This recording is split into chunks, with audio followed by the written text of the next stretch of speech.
Let me introduce you to Grant Wahl. A strong argument could be made Grant has been the face of soccer journalism in the United States for some time, since his days at Sports Illustrated. Like every other World Cup, Grant is on site. Now, how have the media been treated in Qatar? Et land, der jo altså bliver udsat for en hel del kritik. Hvordan oplever du forholdene lige nu? Jamen, vi kan jo vise, hvordan forholdene er lige her, hvis vi drejer kameraet. We are live on Danish television, og der kan I se, nu bliver vi stoppet med at filme, og det er forholdene her.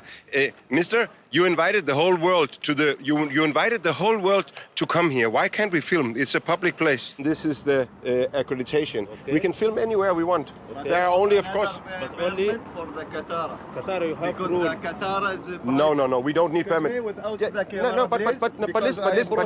But you can break the camera. You want to break the camera? Okay, you break the camera. Okay. Yes.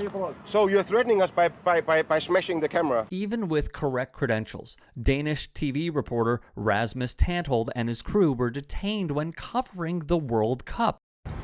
Bueno. Journalist Dominique Metzger, reporting for Todos Noticias in Argentina, had her wallet stolen, with cash documents and even credit cards seized. And like other visiting media to the host country that we just showed you, you can now add Grant Wahl to that coveted list. Wahl posted this photo with the accompanying tweet just now. Security guard refusing to let me into the stadium for United States-Wales. You have to change your shirt. It's not allowed, they would tell him. Qatar's ruler, Sheikh Tamim bin Hamad Al Thani, spoke to the UN General Assembly and said the following: Qatar's people would be opening our doors for all fans without discrimination to enjoy the football matches and the amazing atmosphere of the tournament. Clearly, it didn't last. In his Substack, Wahl would write, when I arrive at the stadium media entrance to cover the United States-Wales World Cup game today wearing a rainbow soccer ball t-shirt supporting the LGBTQ community, the security guards refused to let me in, detained me for 25 minutes, and angrily demanded that I remove my t-shirt. One security guard told me that my shirt was political and not allowed. Another continually refused to give me back my phone. Another guard yelled at me as he stood above me. I was sitting on a chair by now that I had to remove my shirt. I told him no.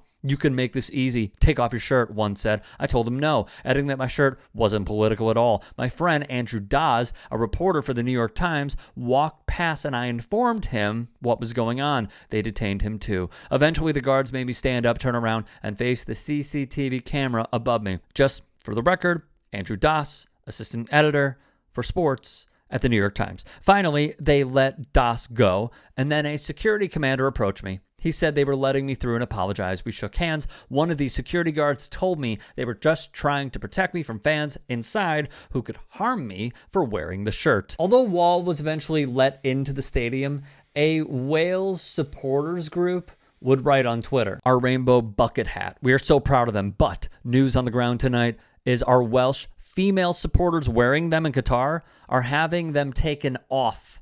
Not the men, just women.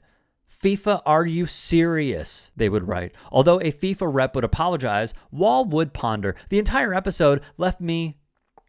It's important to note how anti-gay Qatar is, and also the false promises not only the host country, but also FIFA have espoused, which have been completely false. While organizers tossed out plenty of everyone is welcome lines ahead of the event, despite Qatar punishing homosexual behavior with jail sentences and potentially even capital punishment, the combination of the local organizing committee and World Soccer governing body has not been at all welcoming so far. They even force European teams to back down from their plans to wear One Love armbands with threats of yellow cards, wrote Awful announcing. A clampdown on journalist clothing is quite a move, and one that goes even beyond the various decisions FIFA has handed down against participating teams' inclusive displays. Censorship rules for participating teams are problematic enough, but censoring those just trying to cover the event goes further still.